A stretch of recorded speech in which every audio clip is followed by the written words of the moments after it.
Kembali lagi bersama channel kita semua. Jika Anda suka, jangan lupa komen, like dan subscribe, share juga bila Anda berkenan. Selamat membaca dan mendengarkan. Perintah Kaisar Naga, Bab 3741-3743. Saudari Lucy, apakah kita benar-benar harus mendengarkan Tuan Chen? Bukankah Tuan Istana terlalu menganggapnya tinggi? Setelah Dev dan penguasa istana pergi, seorang suci bertanya kepada Lucy. Tentu saja kita harus mendengarkan.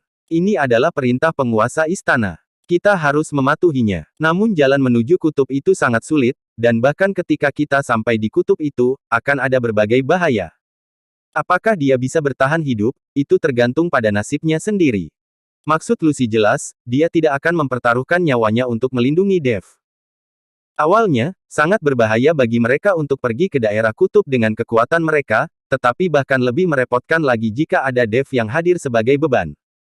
Apalagi mereka harus mematuhi perintah Dev, orang-orang suci ini tidak yakin sama sekali. Ya, jika hidupnya dalam bahaya, siapa yang akan peduli jika kamu bertindak ekstrim? Aku tidak akan melindungi orang itu. Orang suci itu memutar matanya dan berkata, kami hanya akan mendengarkan saudari Lucy. Jika orang itu yang memberi perintah, biarkan dia melakukannya sendiri. Orang suci lainnya angkat bicara. Oke, ayo kembali berlatih. Kita akan berangkat lusa. Aku tidak tahu berapa banyak dari kita yang bisa kembali. Lucy melambaikan tangannya dan meminta semua orang untuk terus berlatih. Dev di sisi lain merasa sedikit tidak nyaman setelah meninggalkan ruang spasial itu, lagi pula, apa yang dia katakan memang menyakitkan. Dia juga tahu bahwa orang-orang suci ini akan mematuhi perintahnya di bawah tekanan Tuan Istana. Tetapi setelah meninggalkan Istana Guanghan, belum pasti apakah orang-orang suci ini akan mendengarkan dirinya. Jika segala sesuatunya berantakan karena perbedaan pendapat, ini bukanlah hasil yang diinginkan Dev. Dev berencana untuk mencairkan hubungan dan berbaikan dengan orang-orang suci ini. Jika Anda ingin memperbaiki hubungan Anda dengan seorang wanita, satu-satunya cara adalah dengan memberi perhatian lebih. Orang-orang suci ini terkunci di ruang budidaya itu, dan mereka pasti tidak akan dapat menghubungi pihak luar selama periode ini.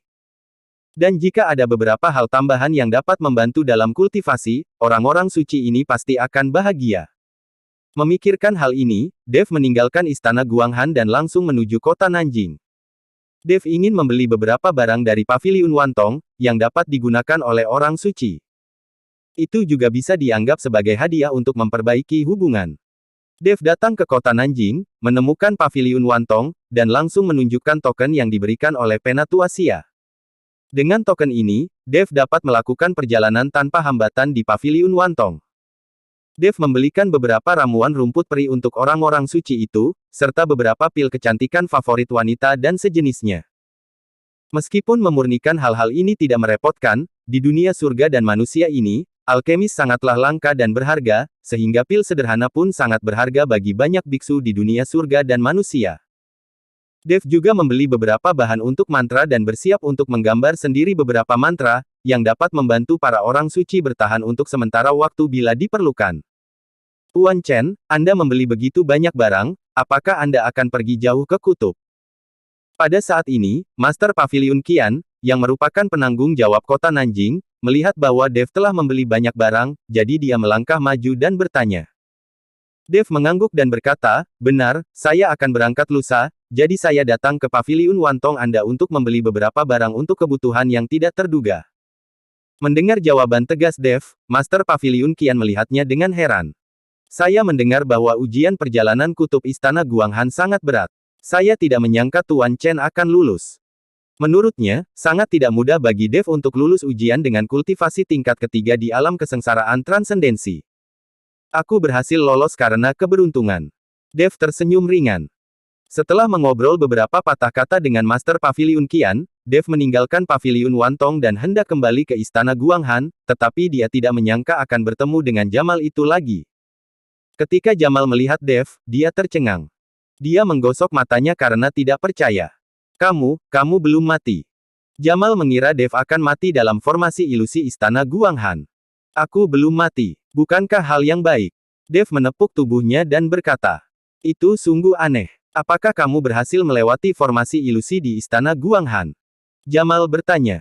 Tentu saja, saya juga lulus ujian Istana Guanghan. Saya akan pergi ke Kutub lusa, jadi saya datang ke Paviliun Wantong khusus untuk membeli beberapa barang.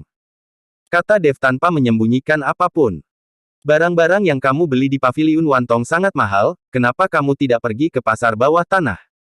Jamal berkata dengan menyesal. Pasar bawah tanah. Dev tercengang, dia tidak tahu bahwa ada pasar gelap bawah tanah di kota Nanjing. Ya, meskipun barang-barang di pasar bawah tanah ini tidak merata, Anda masih bisa menemukan barang-barang bagus. Yang terpenting harganya murah dan harganya bisa ditawar. Informasi yang dijual oleh Paviliun Wantong cukup dapat diandalkan, tetapi hanya seperti itu, tidak ada yang lain. Tampaknya Jamal tidak terlalu menyukai Paviliun Wantong. Di mana pasar bawah tanah ini? Dev, yang hendak pergi, tiba-tiba menjadi tertarik. Jika dia dapat menemukan barang bagus, alangkah bagusnya itu. Jamal melirik Dev dan mengelus jenggotnya, artinya sangat jelas. Dev juga mengerti artinya, jadi dia mengeluarkan koin roh emas ungu dan melemparkannya ke Jamal. Mata Jamal tiba-tiba berbinar, dan dia segera menyimpan koin roh emas ungu itu dan berkata, kita semua adalah teman lama, mengapa kamu begitu sopan, saya akan mengantarmu ke sana, saya yang paling akrab di sana, dan ada kenalan. Jika Anda tidak memiliki kenalan, maka Anda tidak bisa masuk. Setelah Jamal selesai berbicara, dia membawa Dev menuju sisi kota Nanjing. Segera, Dev dibawa ke halaman kecil oleh Jamal. Tetapi di halaman sekecil itu, sebenarnya ada 3 biksu dari alam kesengsaraan transendensi tingkat kelima di dalamnya, dan tampaknya ketiga biksu ini hanyalah penjaga. Jamal, apakah kamu di sini untuk menipu lagi? Seorang penjaga berkata dengan bercanda setelah melihat Jamal. Jamal tidak marah, justru dia tersenyum dan berkata, saya membawa tamu ke sini hari ini, dia adalah pelanggan besar. Kalian semua memiliki mata yang cerah. Jika kalian menyinggung pelanggan besar, kalian tidak akan merasa baik. Ketiga penjaga itu memandang Dev. Dia berada di alam kesengsaraan transendensi tingkat ketiga, dan dia terlihat biasa saja. Dia tidak terlihat seperti orang kaya, jadi mereka tidak mempercayainya. Tapi saat ketiga penjaga meragukan Dev, Dev langsung membuang 3 koin roh emas ungu. Ini hadiah untuk kalian. Dev berkata dengan tenang. Ketiga penjaga itu tercengang ketika mereka melihat koin roh emas ungu di tangan mereka. Kalian pasti tahu kalau koin roh emas ungu ini setara dengan 1 juta koin roh biasa, ketiga penjaga itu tercengang. Siapa yang memberi hadiah begitu banyak? Orang ini pasti pelanggan besar. Tuan, silakan masuk, maaf, kami buta. Ketiga penjaga itu langsung bersikap sopan kepada Dev. Jamal juga berkata dengan arogan, sudah kubilang ini pelanggan besar, tapi kamu masih tidak percaya. Jamal membuka pintu dan masuk. Dev juga mengikutinya dan menemukan bahwa itu adalah ruangan biasa dengan area kecil, dengan beberapa pasar perdagangan bawah tanah di sana. Melihat keraguan Dev, Jamal dengan ringan menginjak tanah sebanyak 3 kali, dan segera seberkas cahaya menyelimuti Dev dan Jamal. Kemudian terjadi ledakan cemerlang, dan Dev serta Jamal datang ke dimensi lain. Ada banyak biksu yang lewat di sini, dan sangat ramai. Dan ini seperti pasar, dengan berbagai kios di kedua sisinya. Paviliun Wantong memeriksa dengan ketat seluruh kota Nanjing dan tidak boleh ada pasar swasta. Oleh karena itu, pasar gelap bawah tanah ini hanya boleh berada di ruang spasial yang dibuka ini. Kita harus selalu waspada terhadap Paviliun Wantong. Jamal berkata tanpa daya. Dev memandangi pasar gelap bawah tanah yang ramai dan tidak bisa tidak mengagumi orang-orang di balik pasar yang benar-benar menciptakan ruang spasial untuk menyelenggarakan pasar. Dev mengikuti Jamal berkeliling pasar. Meskipun ada banyak barang di kios, sebenarnya tidak ada yang bagus. Namun setelah mereka mengambil beberapa langkah, mereka menemukan sebuah kios di depan mereka penuh dengan orang. Ayo pergi, pasti ada harta karun di depan, ayo kita lihat. Sekilas Jamal dapat mengetahui bahwa ada harta karun di kios depan, jika tidak, tidak akan banyak orang yang menonton. Begitu Dev dan yang lainnya mendekat, mereka mendengar semua orang berbicara. Apakah cangkang kura-kura hitam ini asli? Orang ini bilang itu bisa menahan serangan orang kuat. Dia hanya bercanda. Seharusnya itu benar, dan jika dia bisa menjual selusin cangkang kura-kura hitam sekaligus, dia akan mendapat banyak uang. Meskipun cangkang kura-kura hitam ini asli, namun harus disempurnakan dengan jimat. Tidak ada gunanya bagi kami para biksu biasa. Siapa di antara kalian yang bisa menggambar jimat? 1,5 juta koin roh tidaklah mahal, tetapi akan sulit menemukan ahli jimat tingkat tinggi untuk menggambar jimat tersebut. Dibutuhkan beberapa juta koin roh untuk menyempurkannya. Dev tiba-tiba menjadi tertarik setelah mendengarkan diskusi para biksu ini, dan buru-buru masuk. Dev menemukan bahwa pemilik kios adalah seorang lelaki tua yang tampak agak tua. Ada lebih dari selusin cangkang kura-kura hitam ditempatkan di depannya. Ukuran cangkang kura-kura ini sebenarnya sama, dan bisa dirasakan di dalam cangkang kura-kura hitam itu terdapat sedikit jejak energi spiritual. Dev berjongkok, mengambil cangkang kura-kura hitam dan mengamatinya dengan cermat. Garis-garis cangkang kura-kura hitam ini jelas, dan ada energi spiritual yang keluar dari dalam. Itu semua asli. Meskipun cangkang kura-kura hitam ini sangat keras, itu hanya dapat digunakan dengan jimat.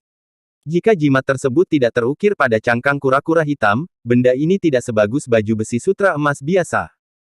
Namun, jika kamu bisa mengukir jimat pada cangkang kura-kura hitam, tidak akan menjadi masalah besar untuk menahan serangan seorang master. Adapun seberapa kuat serangan itu bisa ditahan, itu tergantung pada level jimat dari master yang mengukir jimat itu. Ayo kita cari di tempat lain, benda ini tidak berguna. Jamal menarik Dev dan berkata, 500.000 koin roh bukanlah jumlah yang kecil di mata para biksu biasa ini, dan tidak ada gunanya memiliki cangkang kura-kura hitam di tangan Anda. Bahkan jika Anda dapat menemukan ahli jimat tingkat tinggi untuk mengukirnya, Anda tidak tahu berapa biayanya. Dev sangat senang setelah mendengar apa yang dikatakan Jamal, tapi dia tidak menunjukkannya di wajahnya, dia takut pemilik kios akan mengambil kesempatan untuk menaikkan harga. Jika saya menginginkan semuanya, apakah cangkang kura-kura hitam ini bisa lebih murah? Dev bertanya pada pemilik kios. Kamu ingin semuanya? Pemilik kios memandang Dev dengan heran. Iya, aku mau semuanya, tapi harganya harus cincailah. Dev mengutak-atik cangkang kura-kura hitam itu dengan santai, tidak menunjukkan minat. Pemilik kios memandang Dev, lalu melihat cangkang kura-kura hitam miliknya, dan berkata, ini adalah 13 cangkang kura-kura hitam. Beri saja saya 5 juta koin roh. Sepakat. Dev langsung setuju, dia mengeluarkan 5 koin roh emas ungu dan melemparkannya ke pemilik kios, lalu melemparkan 13 cangkang kura-kura hitam ke dalam cincin penyimpanan.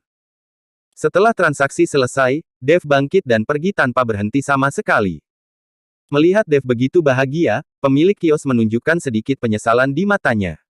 Jika dia tahu lebih baik, dia akan menaikkan harga lebih tinggi. Biksu lainnya terkejut saat melihat Dev memborong cangkang kura-kura hitam dengan begitu gembira.